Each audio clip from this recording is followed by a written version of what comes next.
This is slide 1 of our Cold War and the 1950s unit. To talk about the Cold War, we need to go back earlier in the 50s, right really to the end of World War II, where we see the United States and the Soviet Union at odds with one another. Really, we were at odds with one another during the war as well, but essentially we just had a common enemy. The only thing the United States and the Soviet Union had in common was that Germany was our enemy. And as soon as that common enemy was eliminated, we became each other's enemy. Stalin never really trusted the United States anyway. During the war, he thought that the delay to open a second front in Europe was purposeful so that the Soviet Union would suffer more. And then when he found out we'd been developing an atomic bomb without notifying him, our ally, it led to even more distrust. And then, as soon as the war ended, the United States stopped sending Lend-Lease supplies to the Soviet Union. So Stalin might have a pretty good argument here that we weren't all that great of an ally to them. When the war was over, Stalin was determined that he was going to have a whole series of friendly governments along his western border. So over here, you see, there's the Soviet Union, and then he was determined that these countries, and specifically Poland right here, would be a communist country. That if another war was fought between Western Europe and Eastern Europe, Soviet Union, it would be fought here in these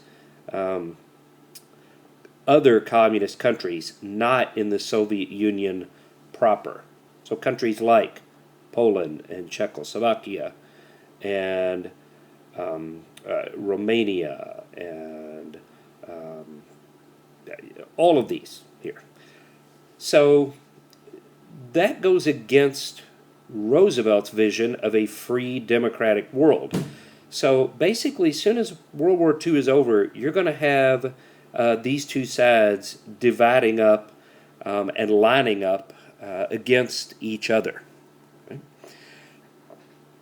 Now, this standoff between these two opposing political views comes to be known as the Cold War. Okay?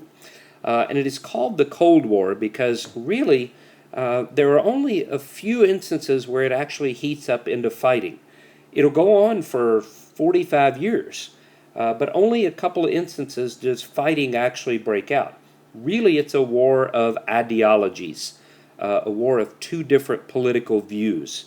Communism in Eastern Europe and democracy and capitalism in Western Europe. Right? So that's the Cold War, and sort of set the stage here. Right? Now, the dividing line, this white line you see right here, okay? The dividing line between communist East Europe and democratic capitalist Western Europe is this white line. And that white line is known as the Iron Curtain. It is Winston Churchill, actually, British Prime Minister, Winston Churchill, who comes up with that name. He's giving a speech in which he says that an iron curtain has been drawn across the continent of Europe. Okay? So all the countries sort of west of this line here, right, except Yugoslavia right there. That's the one different one there. Yugoslavia and Albania, but that's not a big deal. Yugoslavia is a big deal. All the countries west of that line will be free, democratic, capitalist countries, including up here in Northern Europe. So you really could, the white line could go all the way up there. All the countries east of that line would be communist. Right? So that line, the Iron Curtain, becomes the dividing line between communist Eastern Europe and democratic Western Europe. Now, we learn our lesson after World War I.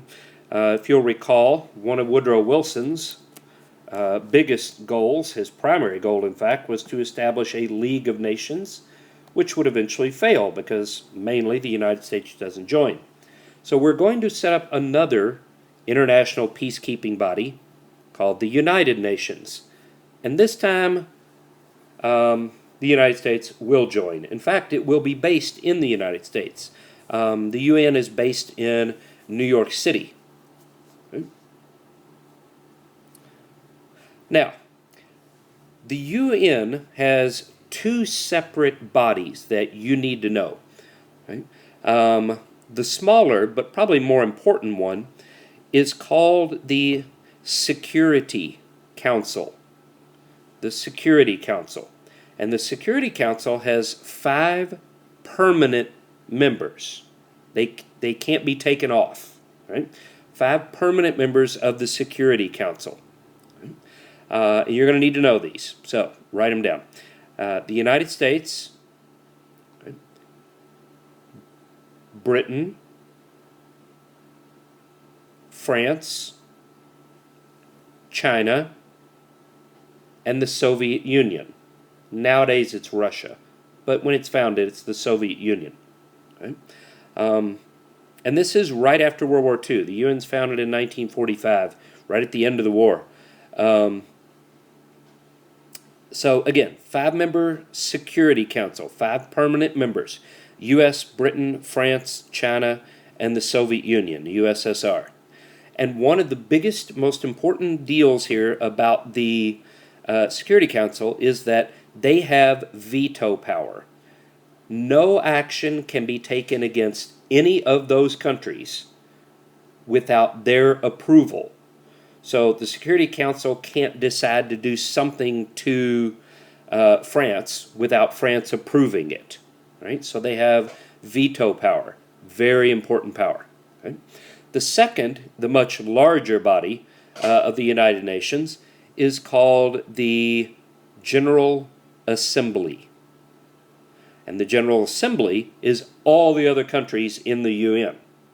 So if you're not on the Security Council, you're in the General Assembly. Okay? So 2 parts of the United Nations. Okay? Now, one of the first things the United Nations will do is run the Nuremberg trials. Okay? The Nuremberg trials are a whole series of trials at the end of the war held to decide what's going to happen to the leaders of Germany. The military leaders, the civilian leaders, and specifically the concentration camp leaders. It is significant that it is held in Nuremberg. It's not a real big city in Germany, but it is in Germany because Nuremberg was the birthplace of the Nazi Party. Okay? And when the Nuremberg is selected for these trials, it's very symbolic because we're going to once and for all put an end to the Nazi Party where it began. Right? And the leaders of of Germany here, the Nazi Party, are either sentenced to death or very long prison terms. Okay? Now, lastly, Germany will get divided at the end of the war. Okay? So you need to look at the map here at the bottom of the page here. Okay? This whole colored area, the red, the green, the blue, the orange, okay, that used to be Germany. Okay? There's France over here, here's Poland over here, here are all the little former countries that become part of the Soviet Union. But here's Germany, the colored areas, the red, the green, the blue, and the orange. Okay? Germany gets divided into 4 military occupation zones. Soviet Union controls the red, the United Kingdom, Great Britain, controls green, the United States blue, and France orange, okay? As you see there. Okay?